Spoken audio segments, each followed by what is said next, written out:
Assalamualaikum warahmatullahi wabarakatuh. Jumpa kembali dalam bahasan mengenai perubahan-perubahan ikan pasca kematian atau postmortem change. Hasil perikanan pada umumnya diperoleh dari dua kegiatan utama, yaitu hasil dari kegiatan budidaya, di mana ikan dan non-ikan hasil kegiatan budidaya itu mulai dari benih hingga mencapai umur panen yang sesuai. Kemudian juga dari kegiatan penangkapan, di mana ikan ataupun non-ikan yang diperoleh itu dengan cara penangkapan di perairan umum, seperti laut, danau, sungai yang sudah tersedia di alam. Kedua kegiatan tersebut menyebabkan ikan mengalami kematian. Nah, setelah ikan mati, maka akan terjadi sejumlah perubahan yang terjadi pada tubuh ikan. Berbagai perubahan yang terjadi pun dipengaruhi oleh berbagai faktor ya, seperti ukuran dan jenis ikan, kemudian kondisi fisik ikan, serta cara kematian ikan. Berbagai penelitian juga menjelaskan bahwa ikan yang mati dengan cara menggelepat, menggunakan suhu dingin, ataupun dengan cara yang ditusuk pada bagian kepala atau yang dikenal dengan istilah ikicime, itu berpengaruh terhadap perubahan pasca kematian. Ikijime ini adalah teknik tradisional dari negara Jepang dalam membunuh ikan dengan cara menusuk bagian otak dengan benda tajam seperti pako ikijime ataupun ujung pisau yang runcing. Nah, teknik ini bertujuan untuk mempercepat kematian ikan tanpa mengalami rasa sakit. Ya. Kemudian juga efeknya adalah dengan cara ikijime, maka eh, rasa dan tekstur daging ikan itu bisa terjaga dalam waktu yang lama. Selanjutnya, seperti apa prosedur ikijime? Yang pertama yaitu dengan cara menusukkan alat ikijime ke bagian dalam kepala ikan hingga menembus otak. Maka serta ikan akan mengalami kejang sesaat dan mati. Nah, kemudian selanjutnya mengeluarkan darah ikan dengan cara merendam ke dalam air bersih agar darah mudah keluar lalu dibilas dengan merendam ikan dalam air dingin untuk menghambat aktivitas bakteri. Nah, prosedur lebih jelas dapat dilihat pada tautan link yang tertera pada slide ini. Selanjutnya, fase apa saja yang akan dialami ikan pasca kematian?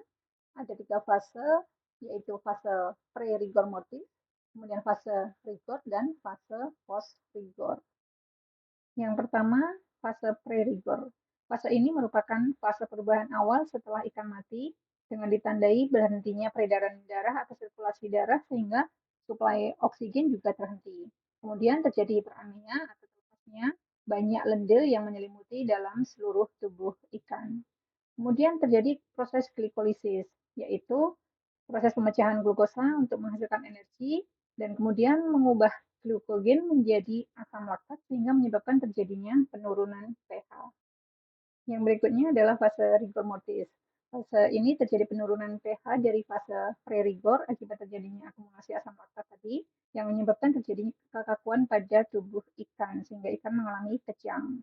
Nah, adanya kondisi anaerob setelah ikan mati itu menyebabkan ATP terurai menjadi aktin dan miosin oleh adanya enzim yang ada dalam tubuh ikan sehingga ikan menjadi kaku. Jadi di Selanjutnya, fase post-rigor yang ditandai dengan adanya peningkatan aktivitas enzim, kemudian terjadi dekomposisi protein dan lemak, kemudian terjadi kenaikan pH karena adanya senyawa-senyawa basa yang dihasilkan oleh aktivitas-aktivitas mikrobia, aktivitas enzim yang ada di dalam tubuh ikan.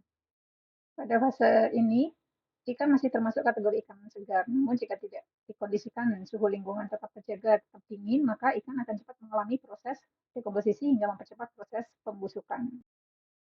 Selama fase postmortem, ikan juga mengalami proses autolisis, yaitu proses peruraian senyawa kompleks seperti protein dan lemak karena adanya aktivitas enzim seperti protease dan lipase yang terdapat dalam tubuh ikan itu sendiri,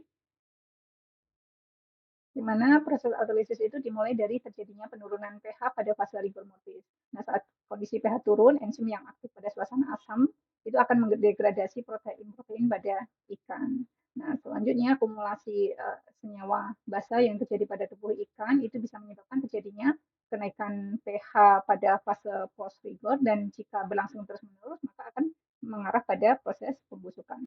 Proses pembusukan ikan ini merupakan serangkaian proses yang disebabkan oleh kombinasi aktivitas enzim, bakteri, dan juga senyawa kimia yang terdapat di dalam ikan itu sendiri, dengan ditandai dengan munculnya bau yang bukan merupakan spesifik ikan, biasanya bau-bau yang menyengat.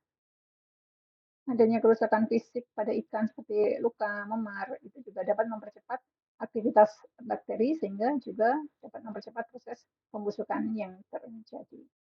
Adapun upaya-upaya dalam mencegah proses pembusukan ikan pada prinsipnya adalah menerapkan sistem rantai dingin atau cold chain system, yaitu dengan menerapkan suhu dingin pada ikan dari ikan mati hingga proses distribusi, transportasi, sampai pada proses pengolahan hingga ke konsumen akhir. Jadi tetap terpertahankan kesegaran ikan.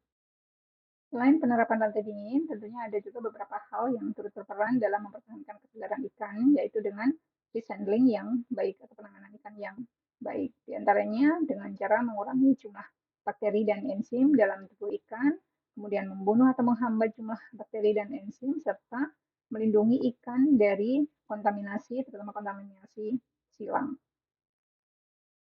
Nah, selanjutnya, parameter apa saja yang dapat digunakan sebagai indikator kesegaran ikan, diantaranya dengan melihat indeks rigor, nilai pH, dan TVB.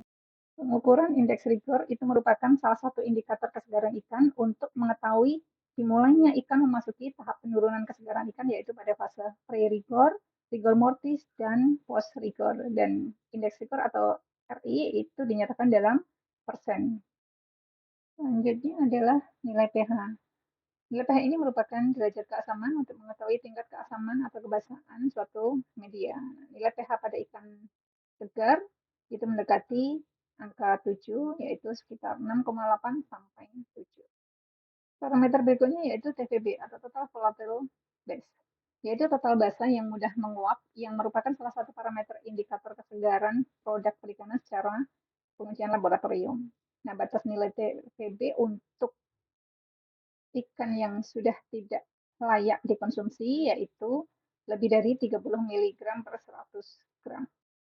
Nah, dari uraian kita kali ini tentang perubahan ikan postmortem, maka dapat kita simpulkan bahwa ada dua faktor penentu kesegaran ikan, yaitu kondisi awal proses kematian ikan, serta bagaimana cara penanganan ikan atau fish handling yang baik, sehingga ikan akan tetap terjaga kesegarannya hingga ke konsumen akhir. Untuk materi lebih jelasnya, silakan bisa menuju ke tautan link tertera di video ini atau di deskripsi. Terima kasih telah menyimak materi kali ini. Semoga bermanfaat. Salam hidup sehat dan sampai jumpa pada materi berikutnya. Wassalamualaikum warahmatullahi wabarakatuh.